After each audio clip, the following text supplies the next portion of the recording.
Oh hey y'all, how's it going? Fatty here, bringing you another how-to in less than 3. So let's get into it.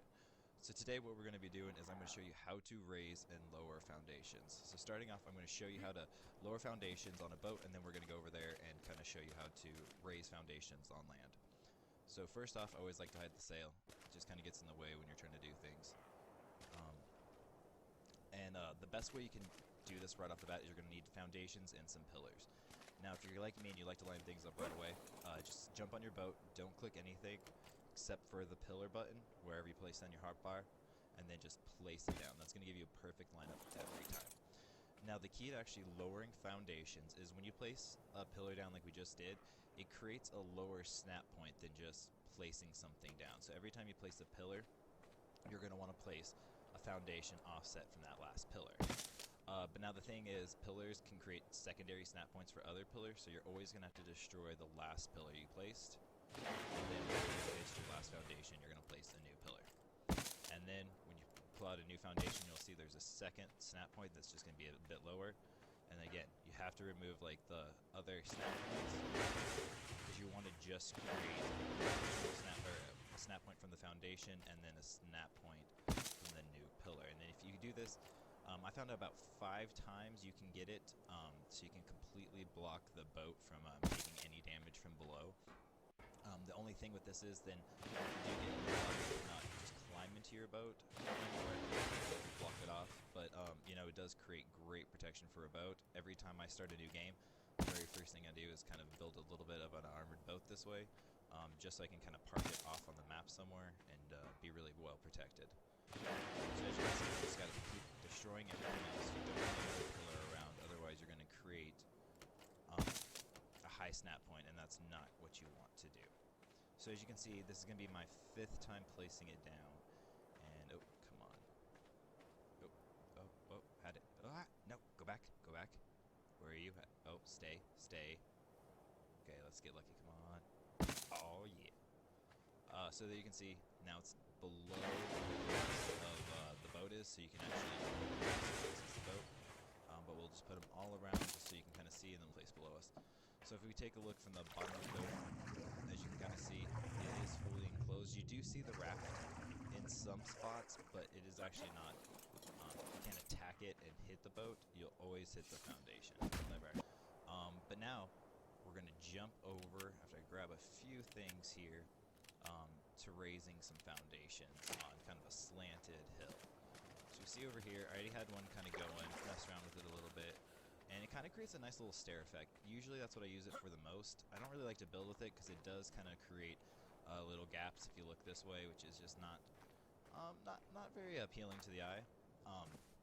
So there's 2 ways you can always do this. You can use my trick for lowering foundations I just showed you, and start from the highest point on the hill, and then place it down and kind of work down. But sometimes you kind of forget and you don't want to do that. So the best way I found out if you want to build up on a hill, I haven't seen many people talk about this, so it's kind of a new trick, is if you place your original foundation down and you pull out a pillar, there is going to be a snap point to this pillar from the foundation for the pillar. So you want to hit that snap point. As you can see, you can wiggle around and it stays there, so you know you actually hit the snap point. You can place the pillar down, and then now you should be able to actually just place a foundation actually to snap on here. But the kind of tricky part of this is you really have to be careful when you place it, because I showed you that little wiggle trick. You have to actually make sure you're snapping into it. Like, oh, I had it there for a second. You can kind of see it, like it will jump and kind of connect. Oh, right there. So as you can see, it is attached to the pillar. So you can place that down, and these will actually be. Oh no, it's not. I lied to you, peeps. I'm so sorry. Destroy that down. Let's get it. We got this. It's a little tricky. It's not the easiest trick in the handbook, but you know, if you have to build on a slope like this, it's kind of how you have to do it. Oh, there we go. Look at. See how it lines up perfectly on both sides, and it is raised up a little bit. But the nice thing is, you can do it 2 more times. But what I can show you is you can place walls there, so you can't, you know, completely close it up and keep building up. And a lot of tricks I've seen, other than not this way, you have to kind of build ceilings and destroy that, and that just seems like a lot more of a hassle than just trying to find a snap point that you really like. If you don't use a snap point, I might have to destroy these walls real quick. then you'll get obstructed walls and a whole bunch of other things. Now, maybe you're building with Structures Plus and you don't have to worry about that, but if you're playing like on the Xbox or something, you know, where you can't get like no-clip pieces, this is going to be a really useful trick. On the Xbox, I found it a little bit harder even to find the snap point, but you can do it. Once you do, then it just is really nice. And like I said, you can close up the structure all the way too, so you have to kind of go too high, otherwise you'll end up bumping your head a lot. So let's go like here, and right here. Can I build a couple more of those? Right there.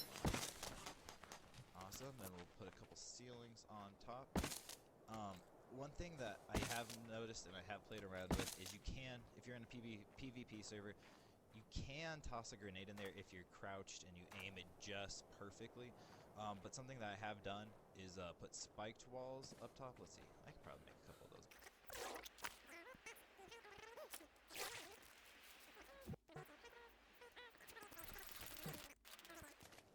Super speed.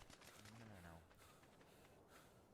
So if you place them, I always like to come from the bottom first, go to the lowest one, kind of move forward.